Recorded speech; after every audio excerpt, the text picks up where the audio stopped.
Hello, we're reading from one of the best novels ever written.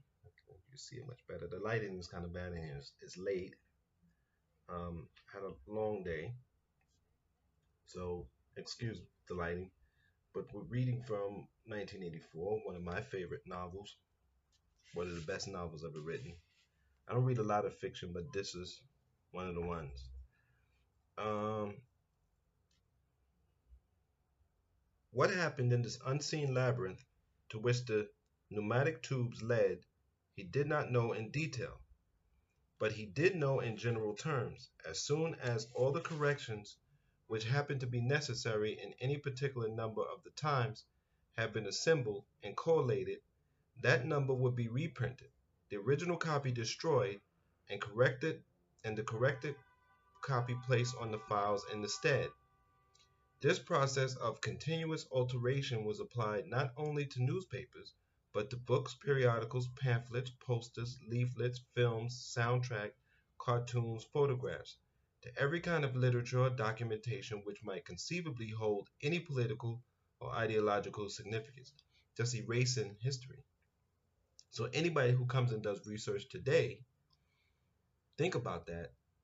You could change all the documentation so that somebody who would come do research next year would get something completely different. Uh, Day by day and almost minute by minute, the past was brought up to date.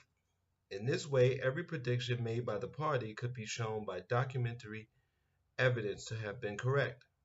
Nor was any item of news or any expression of opinion which conflicted with the needs of the moment ever allowed to remain on record. All history was palimpsest. Palimpsest, scraped clean and reinscribed exactly as often as necessary.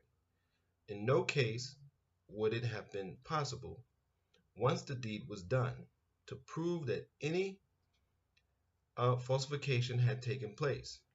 The largest section of the records department, far larger than the one in which Winston worked, consisted simply of persons whose duty it was to track down and collect all copies of books, newspapers, and other documents which had been superseded and were due to destruction or due for destruction.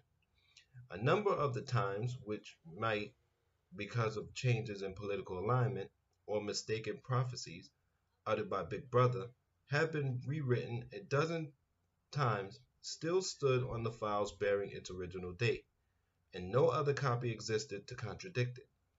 Books also were recalled and rewritten again and again, and were invariably reissued without any admission that any alteration had been made. Even the written instructions which Winston received and which he invariably got rid of as soon as he had dealt with them, never stated or implied that an act of forgery was to be committed. Always the reference was to slips, errors, misprints, or misquotations, which it was necessary to put right in the interest of accuracy. But actually, he thought, as he readjusted the Ministry of Plenty's figures, it was not even forgery. It was merely the substitution of one piece of nonsense for another. Most of the material that you were dealing with had no connection with anything in the real world, not even the kind of connection that is contained in a direct lie. Statistics were just as much a fantasy in their original versions as in their rectified versions. A great deal of the time, you were expected to make them up out of your head. For example, the Ministry of Plenty's forecast had estimated the output of boots for the quarter at 145 million pairs. The actual output was given as 62 million. Winston, however, in rewriting the forecast, marked the figure down to 57 millions, so as to allow for the usual claim that the quota had been overfilled. In any case, 62 millions was never nearer the truth than 57 millions, or than 145 millions. Very likely no boots had been produced at all. Likelier still, nobody knew how many had been produced, much less cared. All one knew was that every quarter, astronomical numbers of boots were produced on paper, while perhaps half the population of Oceania went barefoot. And so it was with every class of recorded fact, great or small. Everything faded away into a shadow world in which finally even the date of the year had become uncertain. We're going to stop right there. And damn if this ain't what's going on. They tell us the economy is doing well, and even pre COVID, 50% of the population was living at or below the poverty line. And those are official numbers.